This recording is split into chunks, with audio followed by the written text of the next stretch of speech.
just 28% of Americans, voters, think the country is going in the right direction, is on the right track. And I want you to put that into a historical perspective for you. Okay, what's the average percentage of the public that thinks that the country is on the right track when the incumbent party loses? It's 25%. That 25% looks an awful bit like that 28% up there. It doesn't look anything like this 42% doesn't look anything like this 28%. So the bottom line is, very few Americans think the country is on the right track at this particular point. It tracks much more with when the incumbent party loses than with it wins. In fact, I went back through history. There isn't a single time in which 28% of the American public thinks the country is going on the right track in which the incumbent party actually won. They always lose when just 28% of the country believes that the country is on the right track. It is you are swimming upstream. Yeah, Republicans have been registering voters in big, huge numbers. They have been gaining in party registration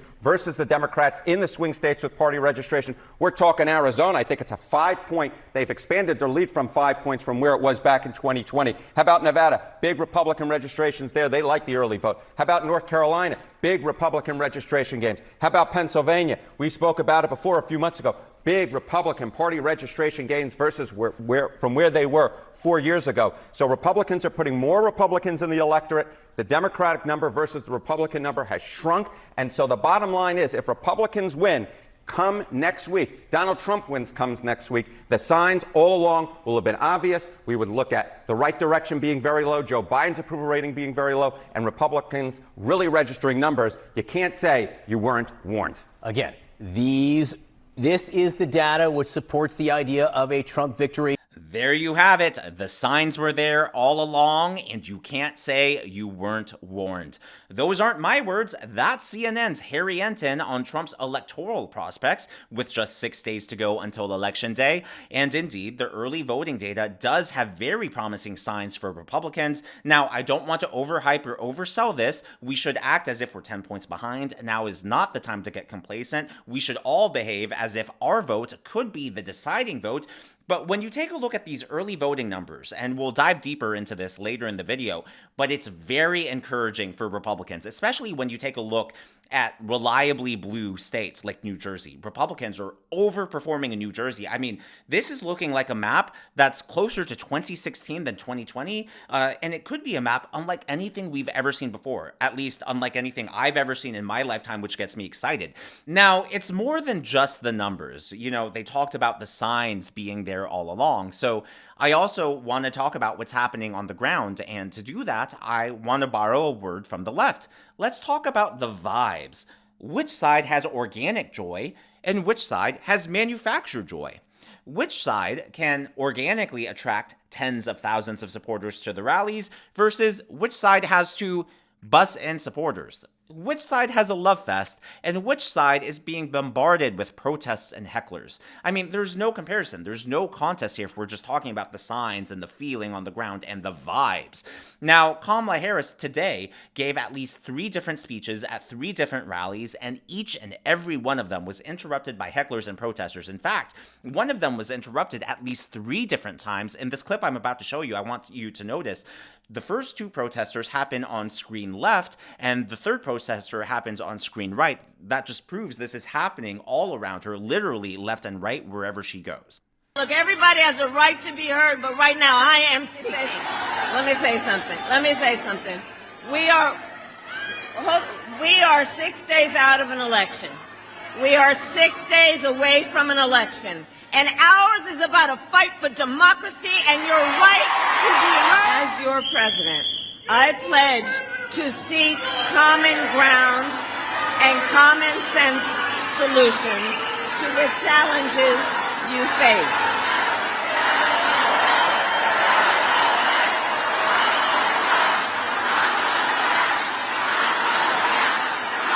And it wasn't just there. She went to hold a rally in North Carolina, get the vote out rally, and she was even interrupted there. And I pledge to you, I will listen to experts. I will listen to those impacted by the decisions I make and to people who disagree with me. I mean, this happened last night. Earlier today, I uploaded a video about Kamala's speech at the Ellipse, her big crowning jewel moment. It was supposed to be her version of Trump's Madison Square Garden rally, but that was marred by protesters. In fact, there were just as many protesters outside of the Ellipse, outside of the fencing, as there were supporters inside. This is happening left and right, and if you haven't seen that video, I encourage you to check it out. But of course, you cannot win an election on just the vibes. Votes matter. The numbers do matter. So let's take a look at these early numbers. According to Fox News, GOP's in-person voting surged up against Democrat dominance with mail-in ballots in deep blue state. So Democrats still hold a lead in New Jersey based on the mail-in ballots, but in-person early voting, Republicans have taken the lead. That apparently has not happened within the last few decades. Let's take a look at this. Republican early in-person voters have taken the lead in New Jersey with 144,105 GOP votes cast compared to Democrats' 139,000 votes cast. So apparently the Republicans have a 5,000 vote lead in New Jersey. I mean, that is just kind of mind-boggling. And if New Jersey's going that well this early in early voting, I mean, at all the other states, Pennsylvania is the best example of this. So Republicans are outperforming their 2020 numbers. And a lot of people are saying, well, Daniel, it's unfair to compare because we don't have COVID this year. But even if you go back pre-COVID, Republicans are just outpacing every metric. But it's not just the fact that they're outpacing. When you take a look at the Republican results coming in Pennsylvania, every single day, Republicans are actually gaining momentum. More Republicans are requesting mail-in ballots. More Republicans are returning mail-in ballots. So Pennsylvania, for example, this was this morning. Wednesday's Pennsylvania update was big for Republicans. The GOP not only out-requested new ballots over the day, but returned more total ballots than Democrats. That slashed the margins even further. A marginal decline of the Democratic lead could continue through Election Day.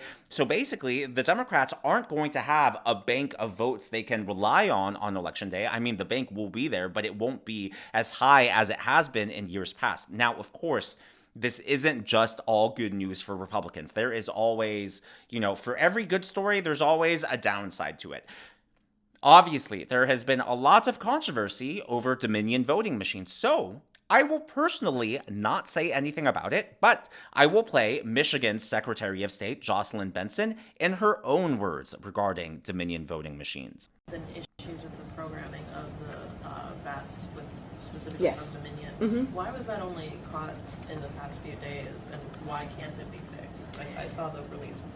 Yeah, this is a nationwide issue with Dominion voter access terminals in the counties that use them. And the voter access terminals, of course, not all the machines, just the ones that are accessible, have an issue with the straight party voting and a programming issue that's, again, affected the machines nationwide. And I think all of us that use Dominion machines were unhappy to learn about this during the testing period and as early voting began. So we're working with Dominion to seek accountability on that front, and also are working with our clerks to ensure voters are aware of this programming issue that will require them to ensure they are voting every section on the ballot.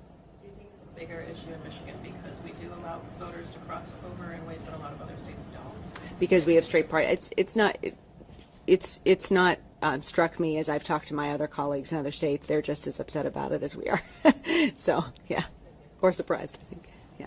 I mean, it's just not a good look. Why wasn't this sorted out before voting even began? No matter what you think about the 2020 election, the fact that so many Americans, tens of millions, had issues with the 2020 election, the least our officials could do is at least be transparent, at least try to console those fears and look into any issues and allegations.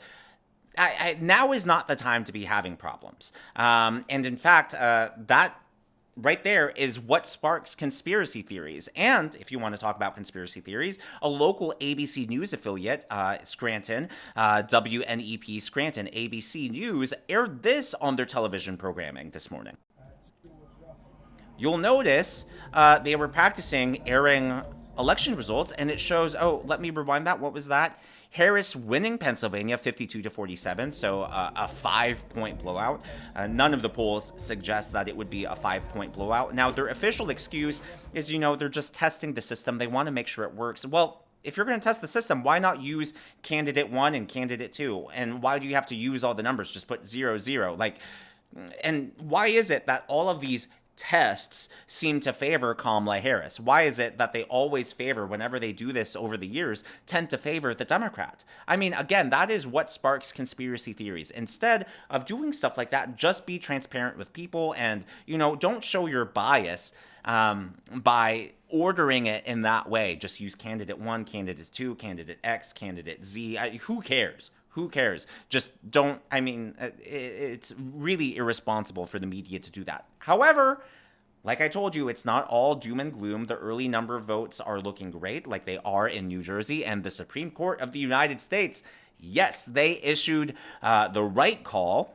According to CBS News, Supreme Court clears way for Virginia to remove 1,600 alleged non-citizens from voter rolls. This is great news, a great step to protect the integrity of our elections. Now, of course, all 3 of the liberal justices dissented, voted against this. Justices Sonia Sotomayor, Elena Kagan, and Ketanji Brown Jackson said they would have denied the request from Virginia officials. Why is it that the 3 liberals voted against securing our elections? Why is it that they voted against having non-citizens vote in American elections? That has nothing to do with racism or hatred or bigotry. It's just saying only Americans can vote in American elections. That is not controversial. You can go to any other country, they would say the same thing, assuming, they allow voting. Not all countries do. And by the way, we now have more information about those ballot box fires. According to the Daily Beast, pro-Palestine messages reportedly found on devices at ballot box fires. This apparently has happened at 3 different locations across 2 separate cities, the New York Times reports. Devices with free Gaza messages found at ballot box fires. And my favorite part, the police said they had not determined a motive for the arson fires in Portland, Oregon and Vancouver, Washington, but the messages have heightened the sensitivity of the investigation. I mean, I don't know about you, but to me, sometimes the motive is just self-evident. You do the investigation, of course. We need to follow the process, follow the protocol, get the evidence that you need, but sometimes you just know. You just know. If you want to really know how, of course, how mainstream media bias works, but just take a look at this headline. I thought this was a winner for the week. Elon on economy crashing if Trump wins sounds about right. So this is from the Rolling Stone.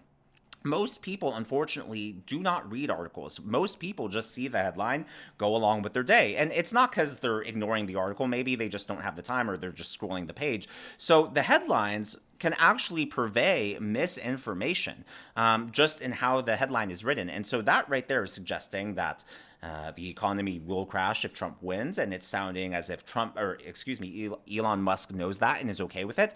As I've said previously on the channel, before we dive deeper into this article, there is almost a 90 to 95 to 99.9% certainty that the economy will crash next year. I'm a subscriber of the Wall Street Journal, Barron's, the Economic Times, and virtually every major economist says that.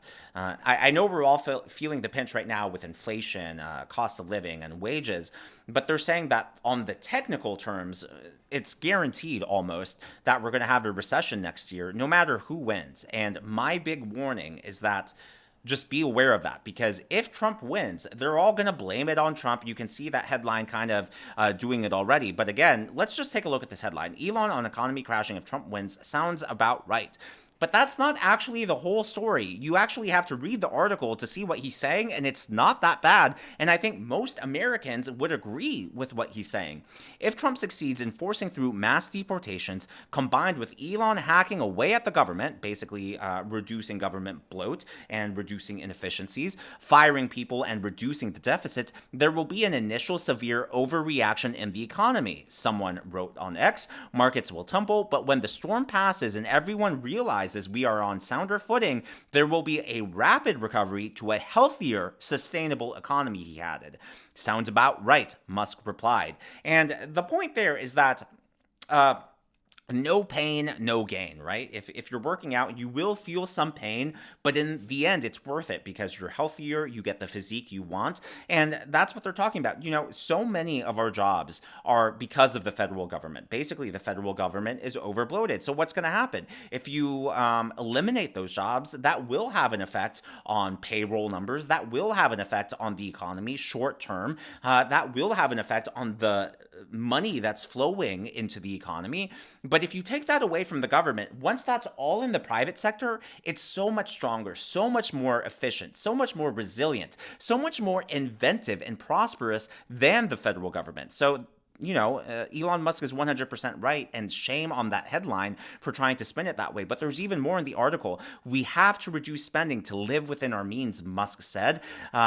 That will involve some temporary hardship, but it will ensure long-term prosperity. Again, I think most people would agree with that, and I think it's just whenever I see those types of articles, I want to call that out because sometimes bias in the media is really obvious. Sometimes it smacks you in the face, and other times it's really subtle, just, in the headline, just like that. And the truth actually being in the article, the truth being something you have to read and work for. And so a lot of people get misinformation that way. Now, with 6 days to go, and states like New Mexico, New Hampshire, potentially Virginia, New Jersey, maybe Minnesota even in play, for whatever reason, Kamala Harris is doubling down on Florida, and she's doing so in the most interesting way possible. Harris Wall's press release, media advisory, Hillary Rodham Clinton to campaign in Tampa, encourage voting early for Harris Wall's Democrats. No comment. Yeah, get the person who lost the election to campaign for you in Florida. I'm sure that'll really turn people out. By the way, the Democrats are doubling down on Joe Biden calling us garbage. They're really doubling down on that. Take a look at this. This is from Vinod Khosla. He is a billionaire and one of Kamala Harris's largest donors. Garbage is an understatement for MAGA extremists. Biden suggests Trump supporters are garbage after comics' insult of Puerto Rico. I mean, that's one of Kamala's top donors. If he is doubling down on that, if he is saying, oh, that's an understatement, I mean, money talks, right? Money is sort of makes you the puppet master, controlling not just the purse strings, but the puppet strings. Obviously, Kamala is a puppet. And then it's not just the donors. Let's also take a look at how the media is reacting to all of this. They're trying to make a firestorm out of something that, again, if you look at it, you look at what he said immediately afterward, which Donald Trump didn't say. He immediately afterwards said, no, that's not what I meant. I was talking about the comedian and people that supported that kind of talk. But, Willie, Joe Biden obviously doesn't believe that. I'm of the mindset that if you say it, you might as well just embrace it. And I do think that that's a problem for realistically. Like, I do think if he said, listen, yeah, I do mean all those racist supporters of Donald Trump. Yeah, I do think that they're terrible. By the way, as someone who had a stutter growing up, it's very obvious to me that there's an apostrophe at the end of supporters there. He was referring to the garbage spewed by supporters, not simply the supporters themselves. Basically calling Puerto Ricans trash. The most repulsive racial jokes about Latinos. Disgusting and hateful. So incredibly crude. Frankly, just too X-rated to play here. Extremely vile so-called jokes. The double standards of the left. If they didn't have double standards, they wouldn't have any. But as always, all of this is just my analysis, my commentary. That's what's going on in the world of politics from my point of view, and I would love to hear from you. What do you think about Harry Enten's segment on CNN? The signs were there all along, and you can't say you weren't warned. Do you agree with him? Do you think the momentum is now back on Trump's side? I know, just reading through the comments, so many of you were concerned about Tony Hinchcliffe's comments at Madison Square Garden, but I feel like Joe Biden's garbage comment, I mean, is 10 times worse. That seems to have sucked all the oxygen, sucked all the media attention away. And I feel like, if anything, that's gotten the Trump train back on track for next Tuesday. Let me know if you also feel that vibe shift. Also, to clarify, a few of you have been leaving comments. I think a few people mentioned they thought that I had called my dog Pepper, which is cute. That would be a cute dog name, Pepper. I like that a lot. No, I was calling my dog Puppers, like Puppers, Puppers. And so I did not accidentally slip there, though I do get that. He has about 4 nicknames, and I guess I will show those too. For those of you new to the channel, because I get, there have been a lot of new viewers recently. If and when I am lucky enough to reach 100,000 subscribers, the way I'm going to celebrate that is by revealing my pets' names. I have a dog who usually sleeps right there, but now he's in the other room, as well as a cat. Not only will I reveal their names, but I'll tell you their adoption stories, which are both very interesting and unexpected, as well as baby pictures and just the cutest videos. And of course, we're going to celebrate all of you, because this channel, the success that's happening, would not be possible without you. I am